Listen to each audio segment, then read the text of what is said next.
In my classroom, there is no Arabs. It's just me. They know they have to live here in our country. A Palestinian student at university in an Israeli settlement must find the uneasy balance between honoring his heritage and securing his future. You have to remember, here in this place was a country called Palestine.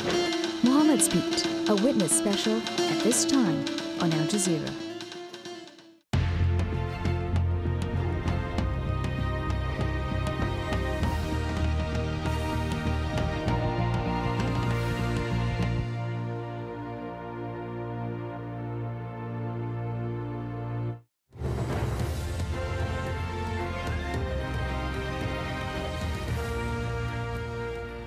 It's time for a look at the sport, including the latest from the Cricket World Cup. So here's Guy. Thank you very much, Stephen. The tournament co-host Sri Lanka easily won their opening World Cup match against Canada to get their campaign off to an excellent start in Group A. Former captain Mahela Jayawardene was the star for the Sri Lankans as they won by 210 runs. After winning the toss, Sri Lanka's batsmen seemed keen to make an early statement on home soil.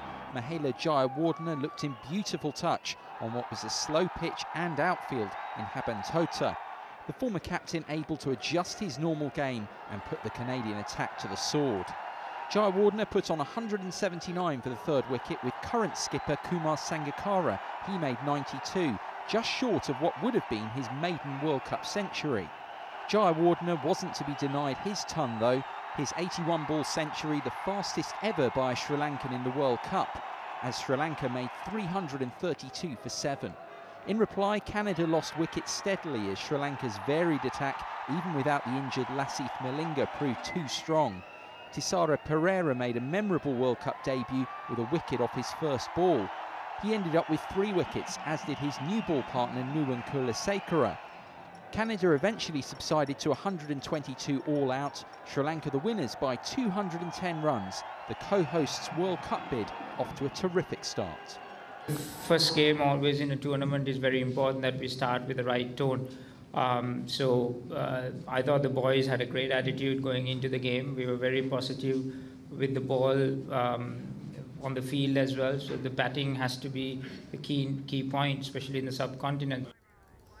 In Sunday's other game, 2003 World Cup semi-finalist Kenya were thrashed by New Zealand. After winning the toss and choosing to bat, the Kenyans were bowled out for just 69. That's the 5th lowest total in World Cup history. Hamish Bennett starred for the Black Caps, taking 4 wickets for just 16 runs. In reply, the Black Caps made short work of their small target, knocking off the runs in just 8 overs for a crushing 10-wicket victory. That's it. So 2 reverse sweeps. Defending champions Australia play Zimbabwe in their opening game on Monday. Australia have not lost a one-day international against Zimbabwe since their famous first meeting at the 1983 World Cup, when a team of part-timers shocked Australia with a 13-run win. But it will be some feat if they can do it again this time. Australia haven't lost a World Cup match since 1999. Yeah, look, hopefully we can continue that streak. It's an amazing streak when you think about it. The fact that we've gone through pretty much 2 3/4 World Cups without losing a single game is a pretty amazing achievement from the Australian cricket team. And hopefully this current group of players has the chance to create their own and forge their own identity in World Cup cricket. Now football and Spanish Primera División leaders Barcelona have re-established their 5-point advantage over Real Madrid after a hard-fought win against Athletic Bilbao on Sunday. Barcelona took a 4th-minute lead, David Villa on target from Dani Alves' pass. But Bilbao proved resolute opponents, and it was they who equalised just after half-time. Sergio Busquets fouled Fernando Llorente, and Andoni Iraola stepped up to score Bilbao's equaliser from the penalty spot. Barcelona looked like they might drop 2 vital points before Lionel Messi, who else, struck with 12 minutes left to give the home side a 2-1 win. In the other games, there were wins for Racing Santander, Osasuna and Sevilla, while the match between Almeria and Deportivo was drawn. In Italy, Serie A, Claudio Ranieri has resigned as manager of Roma. That's after they lost their 4th straight game at Genoa on Sunday to slip 9 points off the division's final Champions League qualifying spot. Elsewhere, the team above Roma, Lazio, remain in 4th after a 1-0 win against bottom club Bari. Anderson Hernandez scored the winner with this superb volley after just 6 minutes. Elsewhere, AC Milan are 3 points clear at the top after a 2-1 win at Chievo. Alexander Pato scored Milan's winner. They're ahead of Napoli, who narrowly beat Catania. Confirmation of Genoa's stunning comeback from 3 down to beat Roma. Lecce also won, while the matches at Fiorentina, Parma and Udinese ended in draws. And Formula One boss Bernie Ecclestone has reportedly said he wants the Crown Prince of Bahrain to decide whether the season opening race there goes ahead next month. The ongoing protests in the kingdom have already forced the cancellation of the scheduled test events at the circuit in the capital, Manama. A decision's due on Tuesday as to whether the race to be held on the 13th of March will go ahead. There's the sport. Stephen. Guy, thank you very much indeed. Of course, lots more from the World Cup in the next few weeks. For now, from me, bye-bye.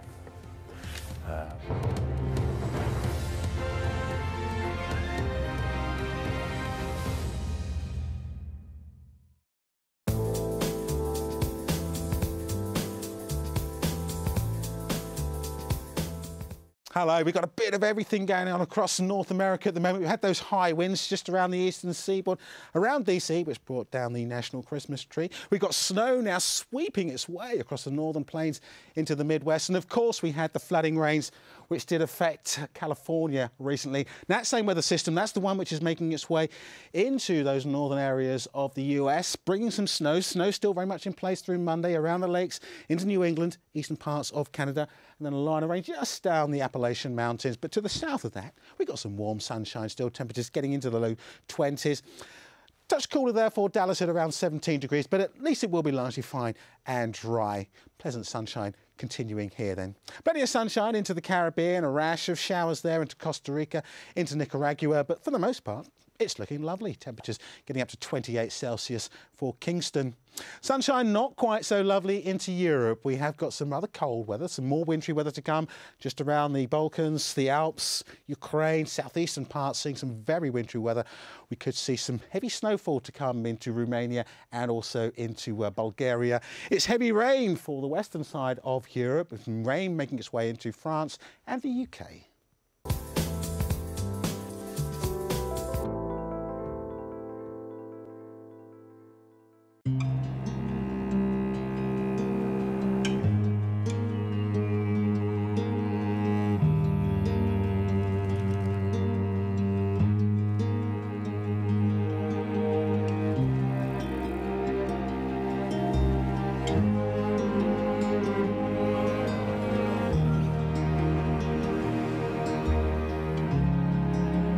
Bringing energy to life. Rasgas, the power of the drop. East Timor's government has declared it's time for foreign forces to leave the country. But with a frail infrastructure, is this nation prepared to face a future without international support? 101 East, at this time on Al Jazeera.